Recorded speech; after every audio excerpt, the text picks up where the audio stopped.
What is up, everyone? Moving back again with another video, and today I've got Andy back on the channel. A couple of weeks ago we talked about the 70s, and today we're going to be talking about the 1980s. But before we get into that, Andy, how are you, mate? Everything all right?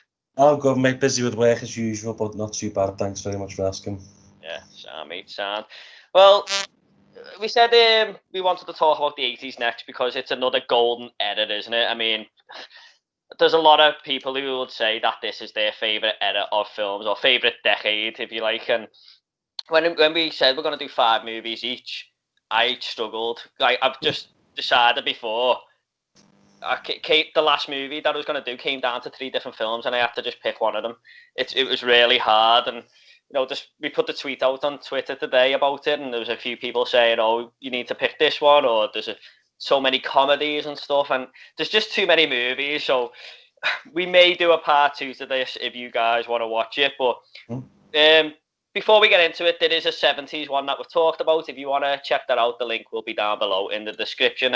It was a great discussion, I thought, and some great films we talked about there. But before we get into it, I just want to say about the 80s, this is an entertaining decade. It's the decade of fun movies, if you like. And even though some of the movies aren't absolutely amazing, I mean, a lot of them are, they've got that rewatchable factor, haven't they? And I just think, like, directors and we're having fun. There's loads of quotes that come out of these films and stuff. But what do you think about the 80s, Andy? Like, what is it for you? What does it for you?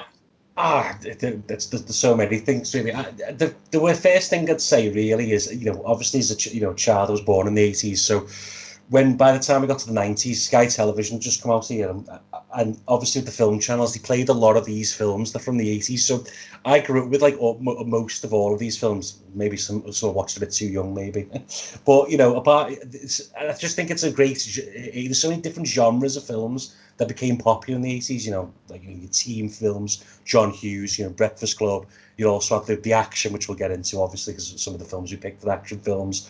The kids classics like the Goonies, Willow, Labyrinth, Splash Big, all that sort of stuff. And I think that the key with the 80s is, like you said, it's a very funny. There's a lot of different genres, a lot of different directors trying stuff. And I call it the MTVization of film, because obviously MTV started in America in the 80s, and music was so much part of film, and obviously you got a lot of films with music being really important as part of the film. So yeah, I think as I say, we did the 70s last time out. And this one has gone from realistic and like really gritty to that, as you say, like futuristic, fun, comedy action sort of thing. So yeah, it's quite an interesting time for films. Yeah, and when you say like a lot of different types of films, I think we did get a lot of action films like Commando and stuff that were just way over the top, and we got a lot of slashers and horrors, I thought, and I'll get into that in a bit, but we were just loaded with them, weren't we? And that's what everyone wanted to see, like Nightmare on Elm Street and stuff like that.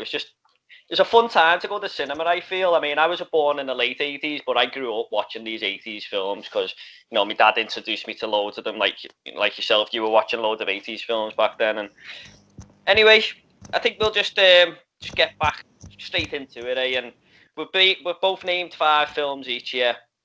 And if you want to go first, Andy, because I went first last time, or do you want me to go first, or what? No, well, just because I'm really interested, because obviously I asked you to watch this in preparation. We'll start with The Highlander, which is a 1986 film directed by Russell Mulcahy.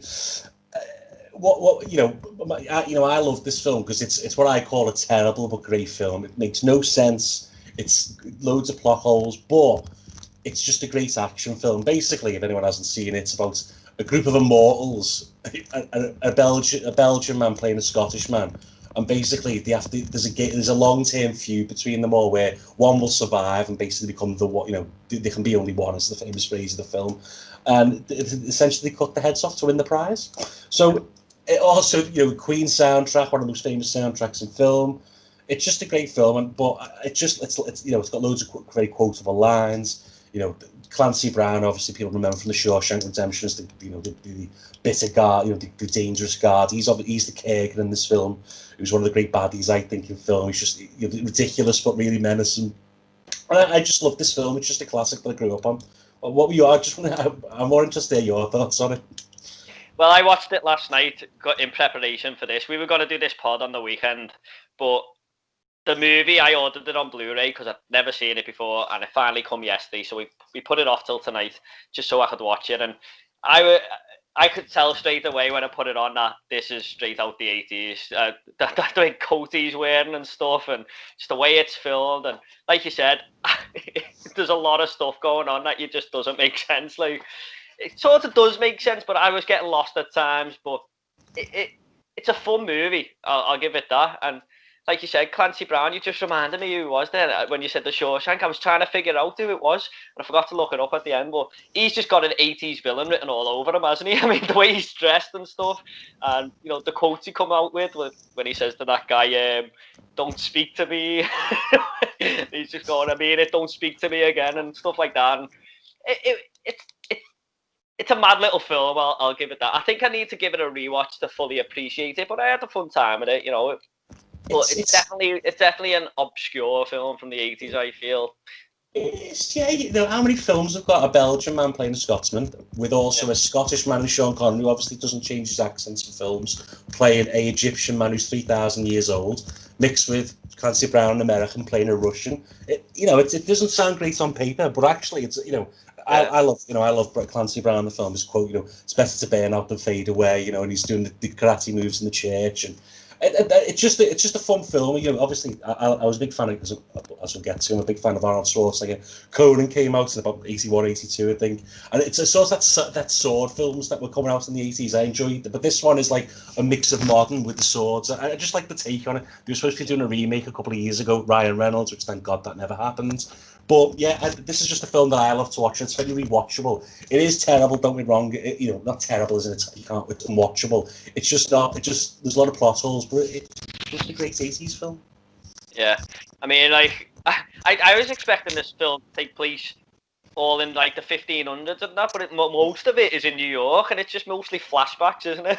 Yeah, it's a crazy film. Yeah, it's unexplainable. He goes to World War II, and it just all the Queen soundtrack that they play throughout the film. I just love it.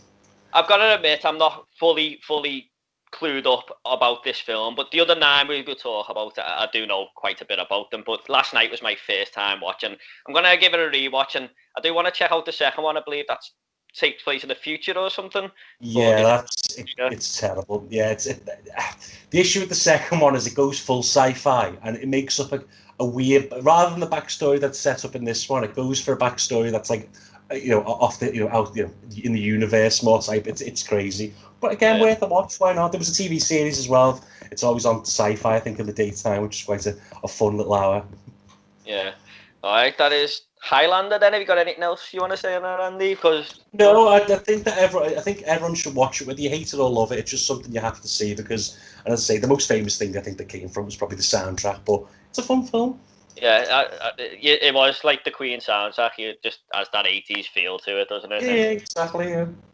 Got a bit of cheesy fun at times as well, But yeah, just when he's walking around New York, is it when it takes place, and he's just got that trench coat on. I was just like, oh my, is it a trench coat with the belt wrap and stuff? I was just like, yeah, this is an 80s, definite 80s era film. This one, like, yeah, I had a good time with it, and I'll definitely give it another go. But yeah, all right, moving on then.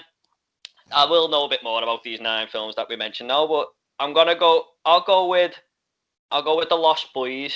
Now, someone was talking about this on Twitter a few weeks ago, and it just made me want to watch it again. And when I watched it, I realized that even though you can tell it's an 80s film and it's like dated in parts, it still stands the test of time. I mean, you can watch that now and just have such a good time with it, and it's we got a lot of horror movies in the 80s, like we mentioned, and for me, this is one of the best ones. It's a rewatchable film, like a lot of these 80s films are. I can watch it all the time, and it's just got so many great characters. But like you mentioned before about soundtracks and stuff, the soundtrack is a big plus point in this film, and it's just got that 80s music that makes it flow. It's just a fantastic film, and for me, I think it's the best vampire film ever as well. But it's usually centers around like these teens, which a lot of the 80s movies did, and just these 2 teenagers moving to the most dangerous city in the world and stuff. I just think it's a fun film, and like most of the 80s films, a very entertaining one. Have you got any thoughts on The Lost Boys, Andy? I'm sure you've seen that. I have. It's seen it many times. It's a quintessential 80s film, is what I'd describe it as. It's like a Joel Schumacher, obviously, who directs the film, obviously did St. Elmo's Fire. He used to be, I think, a music video director, and it's got those touches, with the as you say, with the music. Russell Mulcahy, who did Highlander, was also a music video director, and you can see the touches and the flourishes that music video directors have. And I think with Joel Schumacher, I think it's very much about the look, the presentation of the film, as much as the actual content in the film. I think it's great. Obviously, Jason Patric, Kiefer Sutherland, the two Coreys are in the film as well, of course. But they're very 80s, and I suppose I know there's only one or two members of it, but the Brat Pack was a big thing in the 80s. And obviously, Kiefer Sutherland was sort of a part member of the Brat Pack, and I think it is a great 80s film. It's something that you want when it's on, you always watch. I'm glad they've never remade it. They remade Fright Night, which is a similar type of film, recently. I thought that was not too bad, but I don't like it. This is a classic that you shouldn't touch. I think it's a good film. It is a horror, but it's also a very teen film as well, which a lot of the 80s films are, as you said. Yeah, it's got sort of comedy elements in there as well. It's a bit of a horror comedy. I'd say it more leans towards horror, right? But there is definitely comedy in there. And like you said, Corey Feldman, when you're watching a film with him, and you just think of the 80s, don't you? Definitely, yeah. The Frog Brothers, what a double team that is. But yeah, it's just a really, really fun film. And one of the very first horror films that I was introduced to. I think my dad was like trying to wee me in a little bit there. It's a good one for people to start with, I think. Trying to get your kid into horror and stuff. It's a good one to start with. And you got the mullets are everywhere as well, aren't they? And that, like, going back to the soundtrack with that Still Believe, that to me is I just get goosebumps when that comes on. I just think it's a brilliant song, and it's just a brilliant film, isn't it, really? So yeah, that is classic 80s. Yeah, classic 80s, mate. All right then, so go on then. Did you want to do another one then? Next movie on the list? All right, I'll go forward, and this is a real 80s classic. This is Back to the Future, the 1985 film by Robert Zemeckis. This is the 80s of 80s films. Michael J. Fox, probably one of the biggest stars of ever stars. Obviously, he was in Teen Wolf. He was in, I think he was in a sitcom in America as well, which we probably wouldn't be aware of. But this is just the perfect film. It's got everything. Time travel. He's a teenager. And obviously, when you watch it, you're quite young at the time. And Doc Brown as well. He goes back to meet his parents and tries to get them together again. This is like a perfect Robert Zemeckis film. He does it. I think he's a great director for this. It's a feel-good film. Obviously, there's moments of drama in it. There's a bit weirdness. His dad like pervs on his mum from a tree, which will move past quickly. But even so, it's such a charming film. And I think Michael J. Fox is one of the best film stars for that. I love a film which is from the 90s called The Hollywood, which is this film that most people forget, but it's just a charming film. And I think it's key. The key to these 80s films a lot of the time, I think, is the star. And Michael J. Fox is just, and obviously the music again. Huey Lewis. It's just again the music associated with the film. It's just such a great film. I'm sure you're a fan of Back to the Future as well. Yeah, I have. I had such a good time with this. I was introduced to this a bit late in life, to be honest. About 5 years ago was the first time I actually watched this. But like you said there, the soundtrack, I mean, the theme tune, it's brilliant. It is. And, it's what I love about this film. There's two things that I really do love about it. But one of them is the chemistry on screen with Michael J. Fox and Doc Brown. The sort of polar opposites, the total opposite ends of the spectrum. One's just a young high school teen, like a normal kid, and the other one is just this wacky inventor. But they just go together perfect, like peanut butter and jelly, if you like. So to quote an American phrase there, but it's just a really, really fun adventure film. It really is. And the other thing I love about it is, the setting of Hill Valley. When I was watching this, I was just like, I want to go there. That just looks like the best place in the world to live. And I think it's all a movie set, isn't it? But it's one of the best movie sets you'll ever see, I think. Oh, it's great. Yeah, it's great. Obviously, when I was a kid, I went to Universal. It's not there anymore. Universal Studios in Florida, and they had the Back to the Future ride. Again, that's more set on Back to the Future 2, but I think it's just a film that I feel a lot of warmth to, and even if it's like the last 10 minutes, you know, with the under the sea enchanted under the sea dance, you know, Earth Angel, that and all that. I'll watch those last 20 minutes just because I need to, because it's just a film that you feel you have to watch, and I don't know, it's just for me, it's because I watched it so much in my life, and it's just a childhood classic for me. If, you know, another film that's great for kids, because although obviously they won't understand the weirdness of it at times, but it's just a good film for, you know, for everyone really, all ages. Yeah, it is. It's just like we said, one of them films that is just a fun movie and entertaining. What the 80s are all about, and you know, I feel like this is one of them films. Like today, there are movies now that get made that try and recapture the 80s, and they do a little bit. Some of them do, like Stranger Things. You know, you got the movie It that recently come out at all in the 80s, but they're trying to recapture that magic. And I feel like Back to the Future is one of them films that just add the magic of the 80s right in there, to be honest. And you know, it is just defined. If you picked 10 movies now, a lot of people would pick Back to the Future. They would. And another thing is when you see 80s stuff as well, like if they're advertising something about the 80s or 80s films, they do it in the Back to the Future font, don't they? Like, Yeah, exactly. It's just great. The film was just great marketing. You know, people. There was a 30th, big 30th anniversary. I remember 5 years ago for it. And people, it's just something that I think it was such a big film at the time, and you know, yeah. again, it spawned two other good sequels as well. Can't go wrong with it. I mean, a lot of people like to pick out time travel plot holes and stuff like that, and I think there is one in this. I can't quite remember what it was. I was I was listening to a podcast about it, but it doesn't matter because it's that good. Who cares? You know what I mean? Exactly. It's a great film. It's just a great film. Yeah. All right, then. Should we move on, or Yeah. Go on. yeah, that is Back to the Future. So the next movie I'll go with is sort of in the same vein, and it's Ghostbusters. Sort of in the same vein, right smack bang in the 80s there. I think it was 84 or 85. I think you said it was 84, wasn't you? I mean, I'm not sure now if you went to the studios with this idea and wanted this big budget that it'd get made, because they just go, really? A movie about going around catching ghosts in New York? Are you serious? But it's in the 80s where directors were just allowed to be free and have fun, weren't it? And this is like one of the best comedies of the 80s for me. I mean, the effects still stand the test of time now. If this was done now, it'd all be CGI and stuff like that. But it's just it's great. It looks great, and the chemistry between these three characters is fantastic. A bit like Doc Brown and Marty there, but these three just work together on screen perfectly. And I know there's a remake coming out, or a follow on next year, but I do have fears for that. It's not. I don't know if it's going to be the same without them three, because they are just perfect on screen together. And obviously, you get Winston later on in the film. He's a great addition as well. But it's just a fantastic little story, and you know, I think it finds the balance between trying to be sort of serious with this stupid premise in the background, and sort of like the whole of the people in New York are sort of with them. They don't think it's that ridiculous when things start happening and stuff. And I don't know, what's your take on Ghostbusters? I've got a couple of takes really. The main one is this is another good childhood favourite of mine. I had a Ghostbusters party when I was 6, and had the full regalia with the pack on. You used to have the toys where you used to throw the pack out and stand on it. This is just something from my childhood again. I think that the main thing that I take from Ghostbusters is Bill Murray.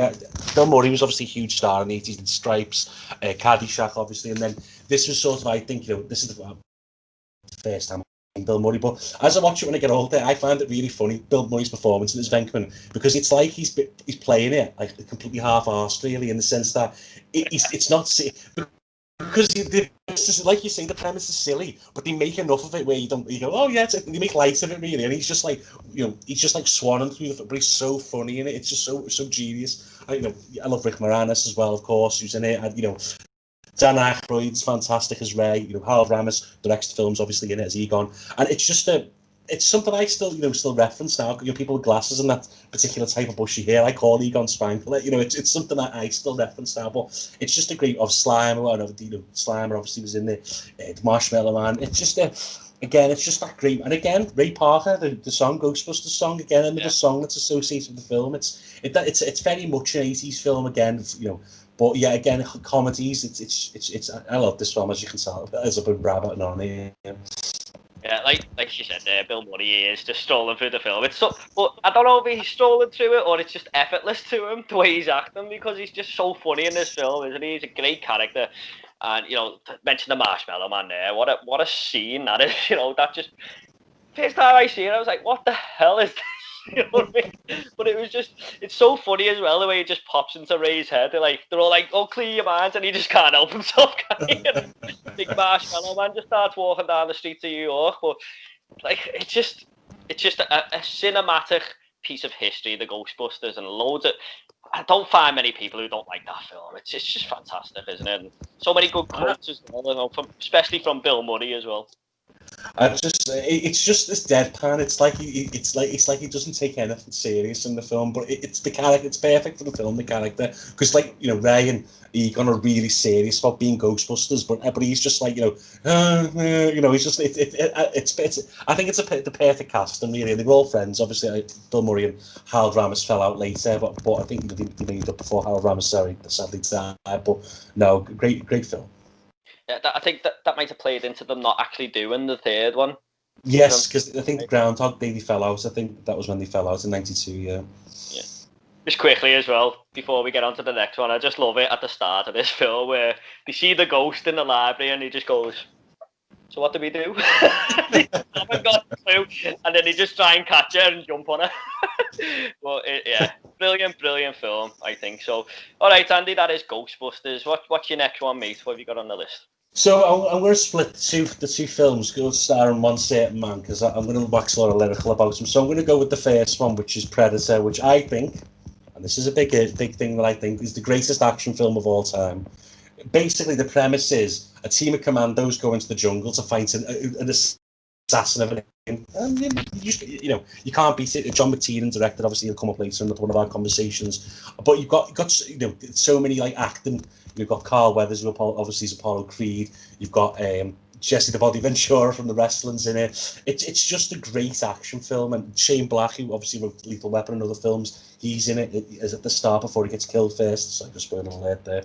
But no, I just love it. I think Arnold Schwarzenegger, this is when he's at his pinnacle. I'm a huge Arnold Schwarzenegger fan. My dad brought me up with all of his films. You mentioned Commando, Red Heat, all 80s, Conan.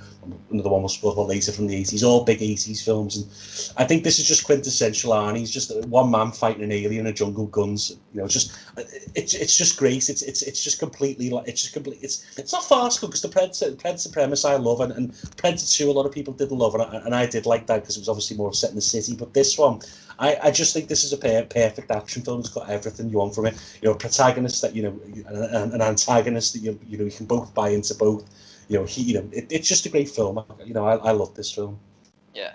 I love the amount of elements in this film. Like, it's quite scary at times. Like, the first time I was watching, it's like, what is hunting these guys down? And then there's a bit of a war film as well at times. Yeah. Like, lots of action there, and then it turns into, well, it carries on the action, doesn't it, at the end with the big fight off. But got to mention that handshake, by the way. What a handshake! That's a quintessential 80s handshake where basically they oiled themselves up and just did the arm slap. Yeah, I love that bit. I just like there's just the start on the chopper. It's like that manly banter between them. They're all like Marines, and then you get obviously just the handshake. It just goes from there. It's like a quintessential man's man film. But anyone can watch it. But no, there's so many great lines. Like the president obviously records what they're saying. He's like, turn around. I just say it's quite scary when it's that silence and they're all in the bushes and all they can hear is these voices that have been recorded. It's a really good film. Obviously, a little bit of trivia here that Jean-Claude Van Damme was supposed to play the Predator, but he had a disagreement on set, so they went with someone 7 foot to be more imposing instead. I didn't even know that. Fun fact there. Yeah. I've got a couple of other things that, like, when you said Arnold Schwarzenegger there, he was my first hero, if you like, in movies. I just love Arnie. I still do to this day. Share my birthday with him, which is a bonus. Oh, nice. But I just love the guy. He's brilliant. He's He's not even that amazing of an actor. It's just the way he acts. He's a great actor, but he's got that cheese about him and stuff. Like, I wouldn't say he's like Al Pacino or not. You know what I mean? Robert De Niro, but he is just He is. He's the king. He is the king of one-liners. And Yeah. there's a line in this film where there's a big war going on. I always mention this when I talk about Predator. There's a big war going on like half an hour into the film, and he could die at any moment. You know, he could be blown to pieces at any second. But he's got time to throw a knife against someone at the wall and say, "Stick around." He just doesn't care, does he? He just It's hardy, isn't it? But no, yeah. again, I'll go more into my Arnie love later. But Arnold Schwarzenegger gets to watch all of his films. I haven't watched a couple of the later ones. That the Last Stand or whatever. I watched that, and I loved. But you say he couldn't act. He plays an alcoholic pretty well in End of Days. I have to say, it wasn't a bad performance that one. People miss on that. But no, I love Arnold Schwarzenegger. You say the king of the puns. Probably best action franchise, star ever. Every film up until probably what he became governor was really a big hit. 6 Day, not so much, but the rest of them, and I've read his book, big hero of mine. Yeah, this to me is the best action film ever. Yeah. Can't disagree. I mean, there is another action film I'm going to mention in a bit. Oh yeah, It's a great action film as well, but Predator is fantastic. And someone actually, I'd done a competition on my channel the other day, and all they asked for, name your favourite movie scene, and someone underneath said where he's gearing up to fight the Predator. That's their favourite movie scene, and it's great, isn't it? Yeah. But you just get you ready for the action, doesn't it? But and quickly before we go on to the next one, that's like a movie creature, cinematic movie creature that someone created there, like the Alien. I know, obviously, we've got Aliens versus Predator down the line, but so iconic, I feel. So, what a film. What a film. All right, then, should we move on then, Andy, or what? Yeah, go on, yeah, far away. Arnold Schwarzenegger is watching. I just want to say, Arnold, I think you're amazing. I don't think you're a terrible actor. I don't know, you're elite league, like Al Pacino, that's all. But anyway, I'll go on with, I'm going to go with Aliens here. One of the best sequels of all time, I feel. I mean, people might say there's 5 essential sequels. I've heard it a few times, and they always put Aliens in there. We talked about Alien in the 70s video, but I slightly prefer this one. I just think it's got everything. I watched this movie, and I'm watching it going, how do you get better than this? How does this... It just... As the movie goes on, everything that's happening. There's so many things. There's so many great characters. And the cast here is the best thing about it for me. You've got, the Marines, Bill Paxton, Michael Biehn, Ellen Ripley, of course. All right, she's not part of the Marines, but she's fantastic. I could quote this film all day, and like when you go back to the 80s being quotable, this is one of the best, I feel.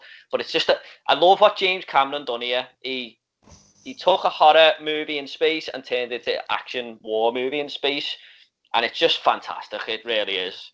Have you got any thoughts on Aliens, Andy? Yeah, do you know what I think for a sequel, Cameron obviously he did another film we'll discuss two years before this, but he uses a lot of the key elements of Alien, but then it puts the 80s stamp on it with the action elements of it.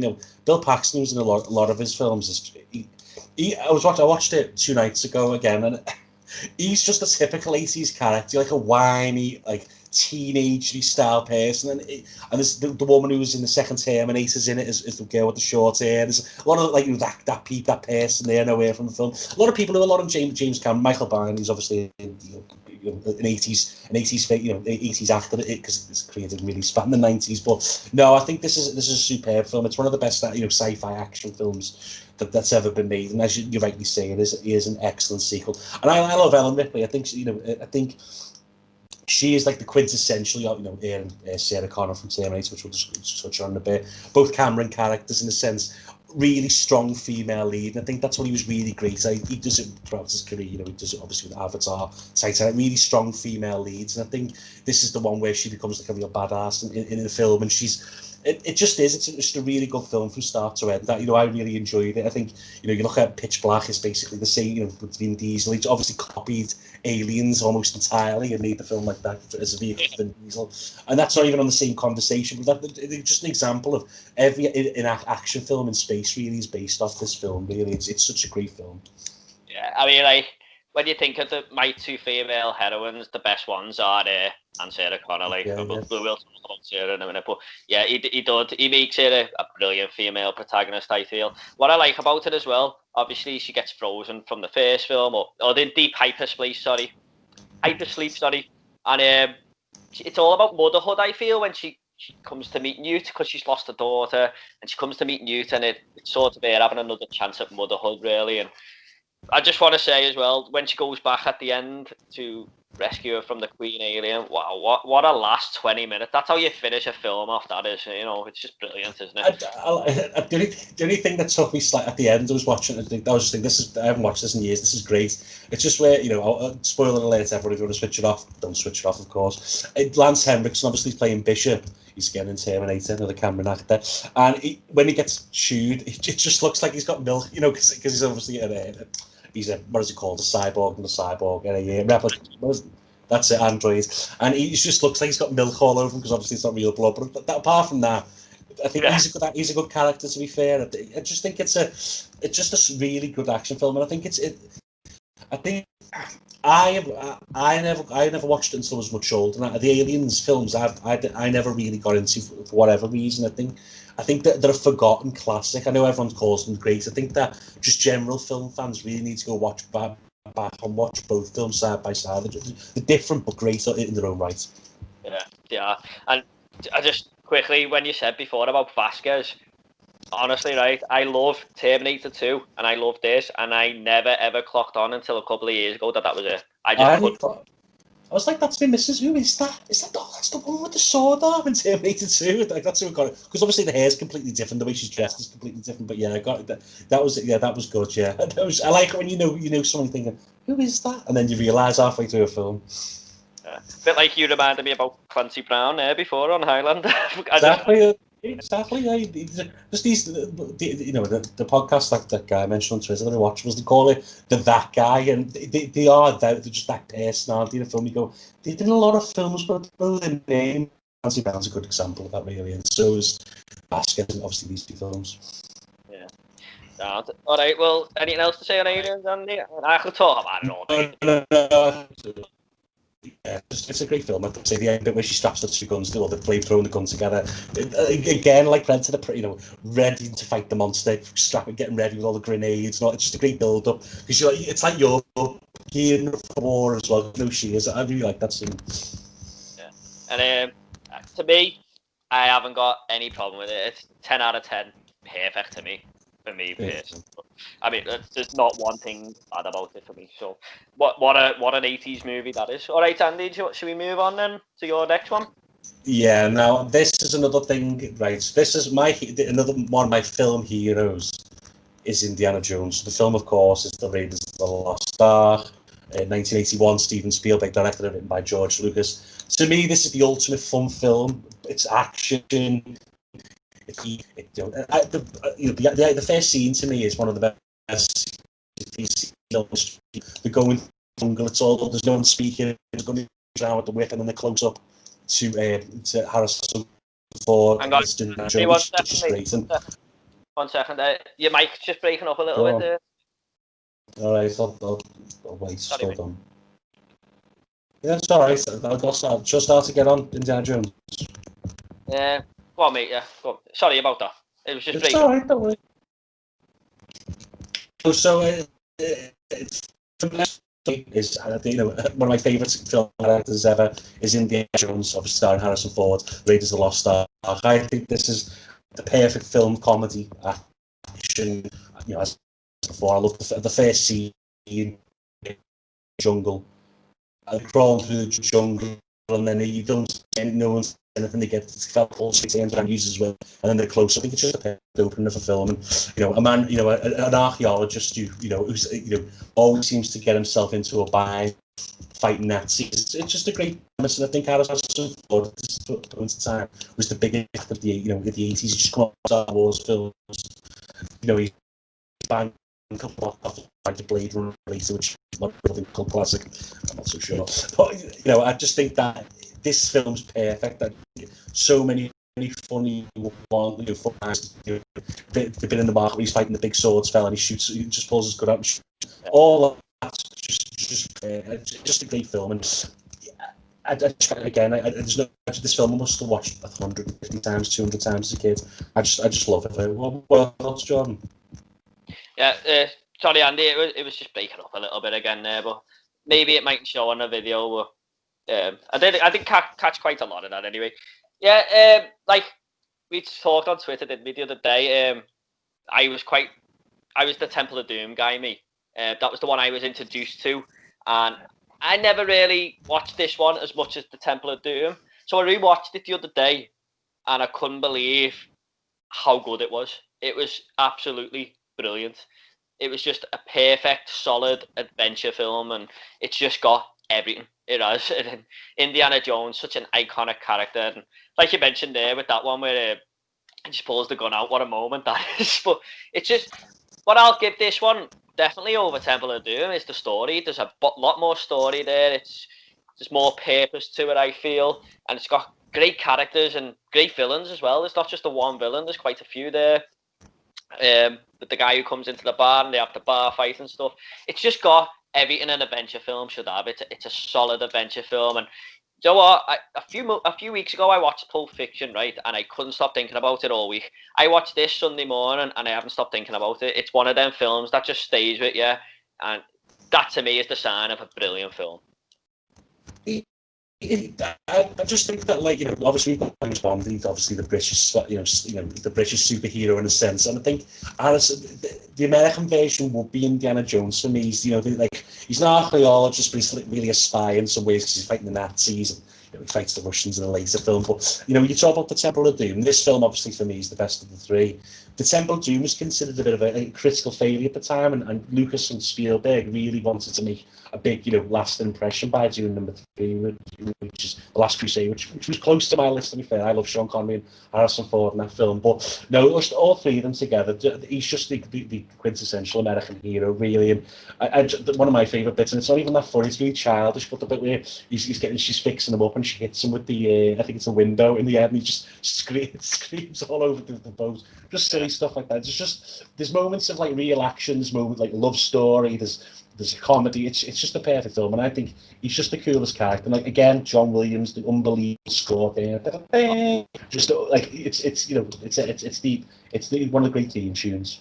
Yeah, it is a brilliant theme tune. What I loved about it as well, I was very impressed with the opening of this film. It's a perfect way because you just see him.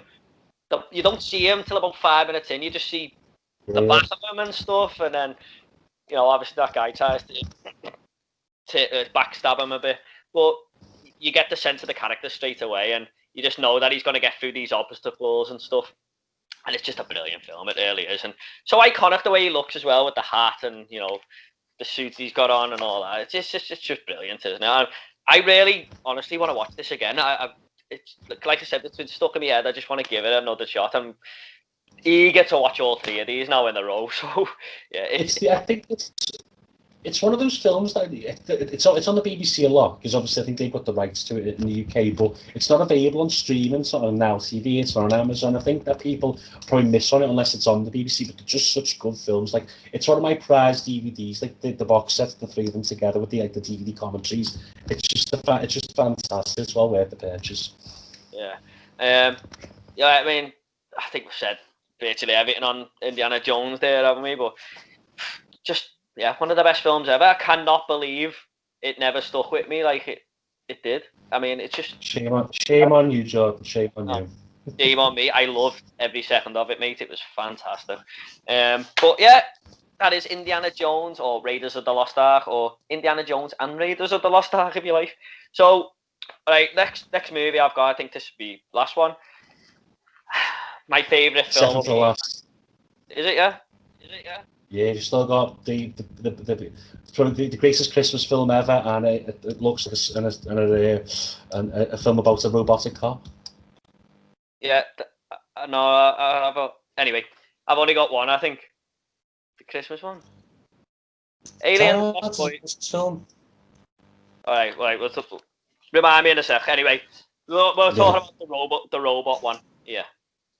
And that is Robocop. This is my favourite film of all time. I've seen it over 150 times easily.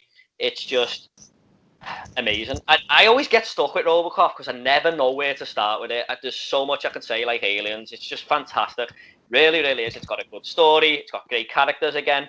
Like a lot of the 80s, it's so quotable. The violence is way over the top, but it works for the film. There's a lot of what you call it, like trying to find a word. What is it when you play on something? Anyway, he's sort of having a laugh with the audience at times. I can't think of the word. It's gone. But he's you know, you got like all the news updates going throughout the film, and it just breaks it up really. It's just amazing, and for me, it's got the best villain ever in it. To be honest, with Clarence Boddicker. But what's your thoughts on RoboCop, Andy? Well, before I say anything, I just have to ask you the question: your favourite film ever? Yeah, not the best film I've ever seen. No, I agree. That's fine. Yeah. My personal favourite that I rewatch over and over and over.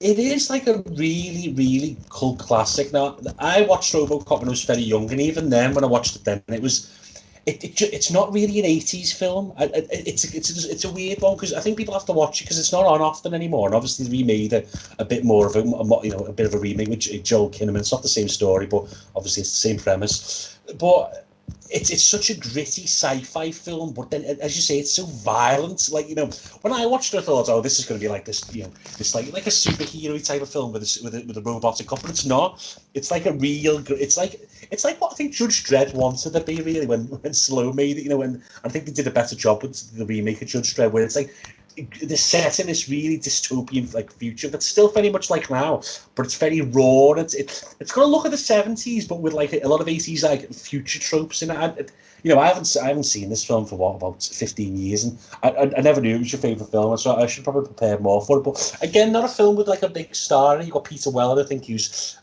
later on he did the voice of was it Ultron for the Avengers films, I think. Maybe I'm wrong there, but again, there's no real big stars. There's obviously Kurtwood Smith from that 70s show is Clarence Boddicker. It's a really good film. I say I need to rewatch. This one a film I need to rewatch, but it is a cult classic. It's like I was describing The Warriors last week. It's not a film that everyone knows, but it's just when you talk about classic 80s films, it's definitely one of them. Yeah, I mean, I agree with that. Yeah, everything you said there. But there's a scene in this right towards the end of the film, and the four main bad guys, Clarence and his gang, are just on the streets. They just got out of jail because all the police have gone on strike, and they just decide to blow these shops up and these cars with these big guns they've got, and it's got nothing to do with the story at all. But it's just there for the fun factor for these 2 minutes, and it's my favourite scene in the whole film, to be honest. You just don't see that no more. I feel it's just there because it to give you the laugh, basically. But yeah, like you said, it's a very violent film. I mean, there's a young kid in my work, and he said, "What's your favourite film?" When he started, and I said, "RoboCop," and he went, "Isn't that like a kid's film?" And I'm like, "It's just not. There's cocaine flying everywhere. There's people's heads being blown off. There's a guy who gets acid. He gets put in the acid, and he's melting." One of the worst deaths ever. I mean, he's a terrible, terrible person in the film, but I kind of felt sorry for him because it was that bad, and obviously got Murphy's death as well.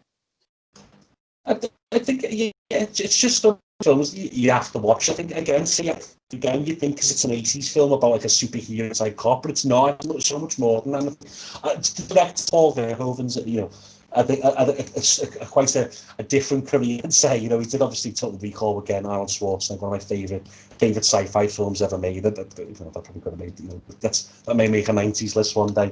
Basic Instinct, then he did Showgirls, but then he did Starship Troopers, which is like the ultimate B film. Again, I'll talk about that in the future. But no, I think this is a really good pick. I think it's a really it stands out different from the other films we picked in the fact that it is an 80s film, but it's also an 80s film. I think that's the best thing about it, really.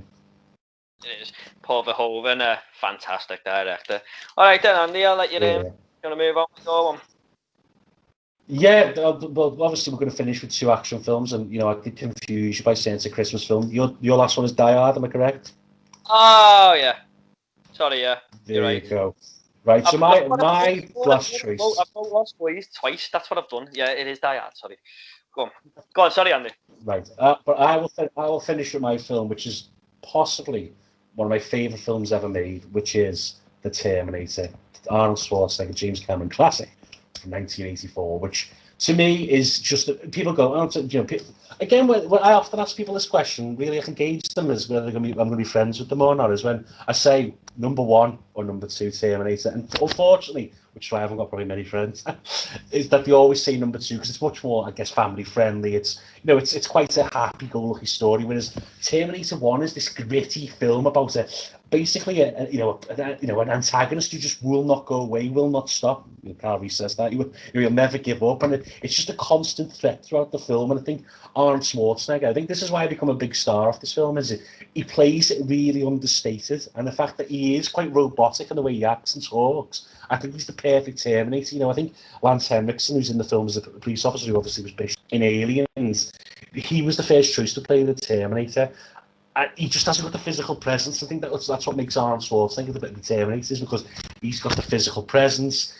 You know, he's threatening. He talks really monosyllabically. You know, I'll be back. You know, and that scene, that's one of my favourite scenes in film history, where he walks into the police station. Is Sarah Connor here? And she goes, you know, you can't see it. And he just looks. He gauges it with obviously his robotic, you know, his computer in his head, and he's looking at it. He's like, you know, measuring it, and he goes, "I'll be back." I think it's just a great action film. You know, Michael Bynes, and again, Sarah Connor, one of the original feminine heroes of films. It's just a superb. I love the soundtrack as well. It's not well known, but I think it's perfect in building that tense atmosphere about the Terminator. And obviously the scene where he picks his eye out of his head with the, you know, the light, just iconic, really iconic. I love it. I think it's one of the best films ever made. Yeah, and I totally agree, mate. If I was doing like my top 15, this would be in it. It's one of the best films ever made. It really is, and so rewatchable as well.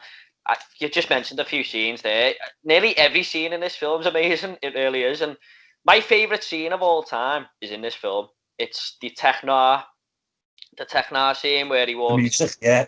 Oh my God, that scene has just got everything, hasn't it? I mean, he walks in, breaks the fella's hand, and got the music in the background, which is a total 80s song. And it's just him walking through slow motion, like you said, Arnold Schwarzenegger being very robotic there, just scoping out this place. Sarah is in trouble, and she actually thinks Kyle Reese is, you know, after her, really, doesn't she? And just amazing. Everything about it is amazing. And just to finish that scene off where he's been blown out the window after being shotgunned about 8 times, the look on Sarah Connor's face when he gets up there is priceless. It really is. She just can't believe what she's seeing. But like you said, Arnold Schwarzenegger, this to me is his best performance. This and Terminator 2, easily. But arguably maybe better than this one because he's so menacing. It's like a horror film at times. You know, he's just so scary. I've actually had nightmares when I was young about this film because he is terrifying. He really is. Just fantastic, an iconic character. Like, you know, like we said, the aliens and the Predator. Like an iconic villain, really. Just everything about it is brilliant, and it's a solid film. It really is. There's other scenes like I really love when he goes to the gun store and he's like, I'll have a Uzi 9mm with the number sights. It's just the way he calls it, and then and you're like, oh my God, he's got all these guns, and he just shoots the fella. You're like, whoa. And the other scene I really love is obviously again a small scene is where Sarah Connor calls her mum, and you can hear the mum's voice, and the camera pans out, and it's him on the phone. It's just perfect. It's just such a great film, and I know James Cameron was sued over the idea of it because people said it was like something similar, but it's a great original idea. You know, after I think he said after Alien, he wants to come up with his own sci-fi concept, and obviously did Aliens a couple of years later. But this is just one of the great studs. You know, and look, they're still making. I think they made 6 films, and in the franchise now. I like Terminator Salvation. I was okay on Genesis, but it's a film that keeps on giving, really. And again, I think this is Arnold Schwarzenegger's best film. Definitely, you're right there. Yeah. Bill Paxton as well has been killed by everyone, hasn't he? Well, do you know what's interesting is like Michael Biehn in this film is like, you know, we get shot as Kyle Reese and Sarah Connor's carrying him. Very similar to Aliens where Sigourney Weaver's carrying Michael Biehn at the end. It's like the same sort of like imagery. I really found that interesting. I was watching Aliens the other night. Yeah, and again, another great heroine. I mean, she's more of a heroine in 2, but halfway through this film, you start to see her become herself, don't you? And I think it's quite terrifying the way he's being labelled as the phone book killer, isn't he? Because he's going after these He's starting to get really, really wary, isn't he? But Andy, I can talk about this movie all day, mate. It's what a pick. When you picked it, I was like, I wanted to pick that one. But I said to me, mate, So I was just going to say one more thing about it before I forget is, in the second one, they talk about the guy who shot up the police station in 1984, and they flash back to it. How menacing was he in that police station? He's just murdered him. In films, action films, there's a lot of shooting and you can never kill the bad guy. But these like family men, well, the way they portray it, and he's just going through systematically destroying people looking for one woman. It's such a clever concept. I think it's just brilliant, really. Yeah, I think in Terminator 2 they mentioned that they killed 17 police officers that night. But yeah. I said to me mate at work, he's a big film fan, and I just said to him, I'm doing the 80s films tonight with Andy, who I've done the 70s with. I said, what if you could pick 5 80s films now, what would you pick? And I picked what he said was Terminator. So, yeah, it's just fantastic, isn't it? Yeah. Great. All right, then, mate. I was getting confused before. I wrote The Lost Boys down twice, but for some reason I wrote The Lost Boys instead of this one. But my last film I'm going to pick is Die Hard. Now, we talked about like a lot of action films in the 80s, and you said Predator is the best action film ever. I'm not going to argue with you, but to me, I think Die Hard's got to be in there with a shout. Same director as well, which is mad, Yeah. But this has got everything for me in an action film. I mean, Bruce Willis still to me his best performance. I feel this is the best I've seen him. He's been in some great films, but this to me, I remember him as John McClane. And these terrorists taking over the building, they've all got characteristics about them. They've all got personality, especially the main villain, Hans Gruber, of course, one of the best villains ever. And it's just John McClane fighting these guys on his own, and they're all terrified of him because they don't know where he is. He's in the vents and stuff, but he's got no shoes on his. So yeah, I just love it. It's brilliant. All taking place in this great location at this big skyscraper, the Nakatomi Plaza. Just a brilliant action film, I feel. What are your thoughts on Die Hard, Andy? Again, another thought. People obviously argue whether it's a Christmas film or not. That's why I would have confused you before. But this is quite a change, really, for 80s action films. Because John McClane, Bruce Willis, doesn't look like Arnold Schwarzenegger or Stallone, who are big muscled, the tough guys. And obviously, I'm going to mention Rambo. I've just remembered Rambo. But anyway, moving on, we'll move back to Die Hard. With Die Hard, it's just like you say, Hans Gruber for me is the greatest action film villain ever. He plays with such class, and really every you look at Die Hard and Hans Gruber, as two separate things, basically spawned every other action film after it. They had Speed, Speed essentially is Die Hard on a bus. You've had on planes. It's all the same type of films that Die Hard really give birth to. But Die Hard is still the best version. And John McClane, like you say, got no shoes on, he's got a vest on, he's cut up to ribbons. So the comedy touches where he tries to try on the shoes and what are you, girl? Stuff like that. Really funny little things, and I think it's just it's a great thing. Again, it's one of the most rewatchable films ever. I watch it every year, every Christmas, funny enough. But no, it's just a superb film, and again, the same director as Terminator. What a couple of years he had. Yeah, no, yeah. He done the best Die Hard sequel as well for me. I know it's a nice film, but that's Die Hard with a Vengeance. Great film. Yeah, I mean, people actually say this is the best action film, don't they? I mean, a lot of people do anyway, and it's hard to disagree. It really is. It's got everything, and like you said, all the little quotes he comes out with and stuff. And that ho ho ho, I've got a machine gun on the sweater. It's a Christmas film. I love the his wife's good in it, but I loved Ellis, the other fella. He goes Hans, buddy. I just love that character. He's just brilliant. Yeah, I forgot the guy's name, but the one who's goes, I'll have a Coke and all that, trying to be his mate. Just gets shot on against well, brilliant film. All right, Andy, anything else to say on Die Hard or any of the other films that we mentioned? Or? No, if we do a sequel, there's a load of other 80s films that we can talk about, but I think we've really touched on some of the best action films, and I think thanks for having me on again, really.